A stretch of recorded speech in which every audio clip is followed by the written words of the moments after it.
Today on the Tiger Lacrosse Report, we'll preview the Tigers game against the Johns Hopkins University Blue Jays. Get ready, fans. The Tiger Lacrosse Report starts now.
For an athlete, there's nothing scarier than a torn ACL.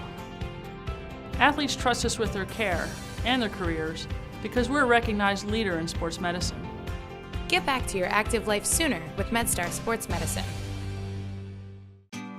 Wise Market's ice cream plant is based in Sunbury, Pennsylvania, and it's locally owned and operated. We've been making our ice cream for nearly 50 years. We create roughly 70 flavors of ice cream right now. We use local ingredients, especially our cream, which is from our milk plant. The cream is what gives our ice cream a rich and creamy texture. Now, together with our customers, we've created a product called Peanut Butter Indulgence, which will be coming out this summer. It's a peanut butter ice cream with sea salt caramel swirl, chocolate-covered pretzel. How can you go wrong with that? Personally, I love our ice cream. If you come to our house at any given time, you'll find at least 5 packets of ice cream in our freezer. Our kids grew up eating Wise quality ice cream, and now we get to treat our grandchildren to it. It's been a pleasure for me to be tasting ice cream for over 40 years for Wise Markets, and I'm loving every minute of it. Hello and welcome to today's episode of the Tiger Lacrosse Report. I'm your host, Spiro Morekas. The Tigers are back inside Johnny Unitas Stadium this Saturday when they will play host to the Johns Hopkins Blue Jays. This is always a huge ball game, and as always, I'm joined by the head coach of the Tigers, Shawn Nadelen, a graduate of the Johns Hopkins University, and I know that you always get excited for this ball game. Your players always get excited for this ball game. Unfortunately for you, Hopkins is coming off an 11-goal loss to Princeton last Friday, which means they're not going to be a happy bunch of Blue Jays coming into Johnny Unitas Stadium on Saturday. That's on them. That ain't on us. Obviously, I'm sure they're taking a hard look at that film and understanding, trying to figure out how that happened. I'm sure in the same way we would and things like that. But, they're a very dangerous team. They've shown that so far this year with, strong wins against Loyola and North Carolina. Obviously they, had a big loss, as far as goal differential against Princeton. And we expect them to come back a much better team and a much more focused team against us. So we're prepared for that, and we're just focusing on really how we need to get better every day in practice and understand, how we need to clean up a lot of what we're doing. All right, when you look at the Blue Jays, their offense going into the Princeton game was one of the best in the country. They only scored 7 goals against the Tigers. But it all starts with Shaq Stanwyck on the offensive end. I mean, this is a guy that can score, he can distribute. What do you need to do with Shaq Stanwyck? You got to keep him busy. When he has the ball on his stick, you got to keep him busy. You can't let him get comfortable with his hands free and head up. And you got to, make him move. You got to make him change direction. You got to make him, feel the pressure of whoever's on him. Whether it be a pole or a short stick. And if you can, limit his touches. Not allow him to see the ball too much. But you got to, again, keep him occupied so he doesn't get comfortable out there. And, he's a very good player and is used to pressure. He sees it every day in practice, I'm sure, and in the game. So, we got to do as much as we can to disrupt him. When you look at their statistics, and statistics sometimes lie, but this one I don't think does, they've had problems at the face-off circle. They haven't won 50% on the year. You guys have won at least 50% in every ball game. That's an area maybe where you can exploit them.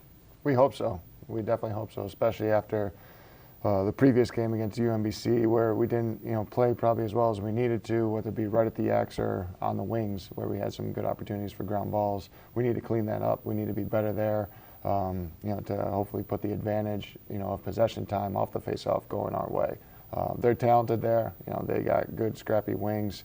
They know what they're doing at the X. But obviously we got a pretty strong one as well, and he needs to be on top of his game as well as the supporting cast that we have. Your defense, you're 4 games in now. How do you feel they have progressed from the beginning of the season? Not bad. I feel like they're starting to gel a little bit more of a unit. We're not great off ball right now, which is a concern. And it's not just the new guys, even some of the veterans are losing focus when they're in and around the crease and off ball with some decision making on if we need to slide or not. We're kind of creating offense at times for the opposing team. So trying to understand when we need to, pay attention to the ball carry and if we need to slide, or, pay more attention to off ball and the perimeter people and inside people is something that we're continuing to figure out and know when guys are more dangerous than not.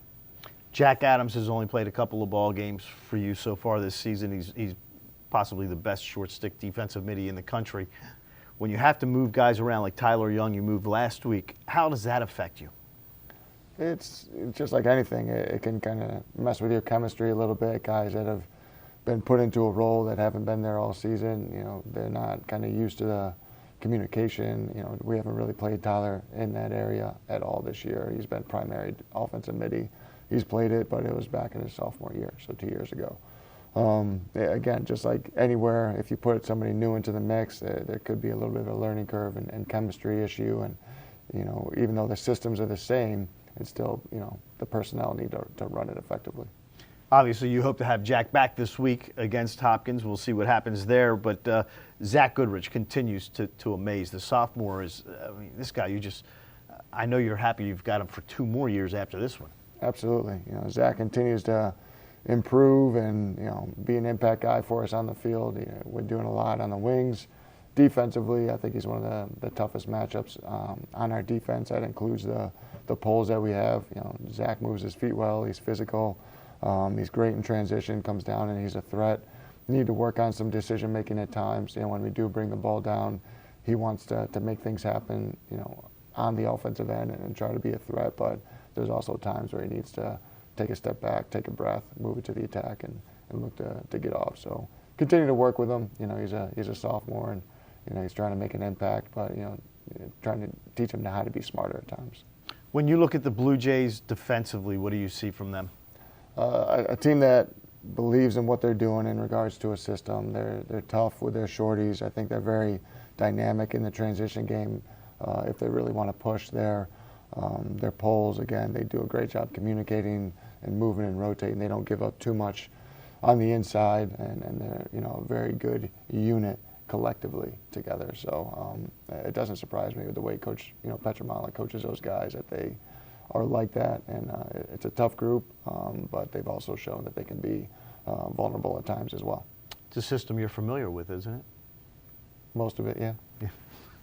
The Tigers and Blue Jays will face off at noon inside Johnny Unitas Stadium. I'll have the call with Hunter Lochte at 11:45 on TowsonTigers.com, and the game will be broadcasted on the Lac Sports Network as well. So that will do it for us on the Tiger Lacrosse Report. Thanks, Coach Nadelen, for joining us, and good luck against the Johns Hopkins Blue Jays. Join us next time when the Tigers and Coach Nadelen and I will talk about the Tigers and their matchup against the Buckeyes of Ohio State. Thanks for joining us, and as always, go Tigers.